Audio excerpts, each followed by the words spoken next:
day 8 on beautiful One Tree Island. Can you give us a quick overview of the diverse activities going on today?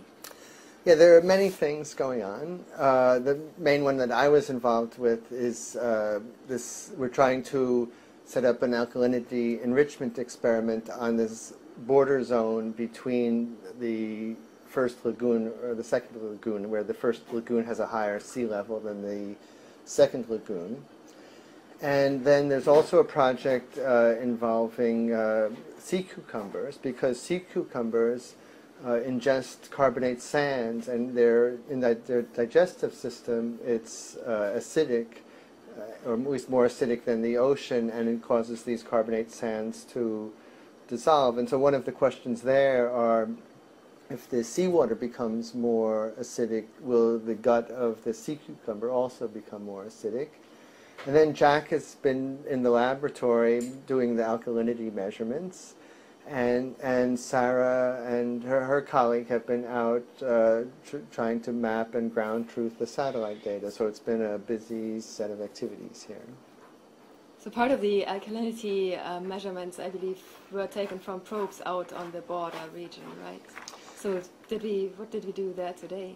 Yeah, well, both today and yesterday, we went out to the zone where we think we might want to do this experiment. And we need to characterize how fast the water is flowing and how rapidly it's dispersing. And so, again, under permit, we released some dye tracers and followed these dye tracers along across this border zone. And we also took some measurements of alkalinity, which show how much the carbonate, how much the reef is growing, or how rapidly it's growing. And from our initial estimates, it seems that about 5% of the alkalinity in the water flowing across this reef is taken up over some periods of tens of meters by the reef. We keep going back to the same sites for a couple of days now. Why is that? Well, we originally had plans to do this set of experiments at one location here, and it really turned out upon further examination that this location wasn't going to be good for our experiment. So we kind of had to do a bit of prospecting around to find a good site for our work. It looks like there might be one now. Yeah, I think we found a pretty good one. You know, this is, I believe, a high-risk experiment, not in terms of the risk to the reef, because I don't think, if anything, the kinds of alkalinity additions we plan to do would cause the reef to grow faster, but it's high risk scientifically, because we're certainly not assured of success. We don't know what the outcome of this experiment would be. You could say if we knew the outcome, there wouldn't be much sense in doing it, but we're not sure how the reef is going to respond to what we do. So there's quite a bit of climate modelers around as helpers. Do you think it's a good idea to have brought them here? Yeah.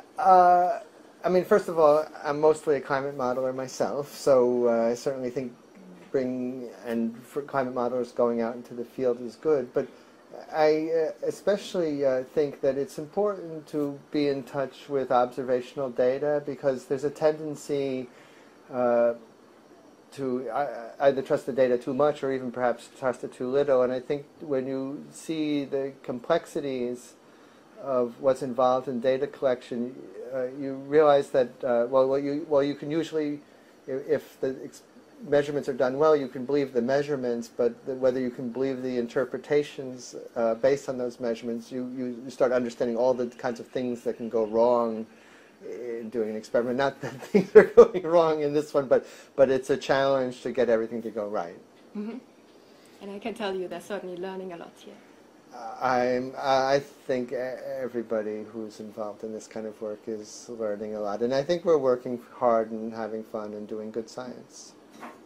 So what are our plans for the next day? Well, we really have been here about a week now, and we really have been a bit delayed in starting our main experiment. And there's a kind of balance that we need to strike, because if you start the main experiment too early, we might start it in an unsuitable location. But if we start it too late, then we might not have enough days to get enough data to make our results statistically significant. And so there's a certain amount of judgment of how much planning and preparation time should we be spending here, and how much time should we be spending actually conducting the experiment. Good. So let's hope we soon get to the actual taking of the experiment. I'm hoping that the day after tomorrow we'll get to the actually doing the main experiment. I think we need one more day of surveying before I feel confident that we've got a really suitable set of locations. So stay tuned. Okay, well, And thank you very much. thank you.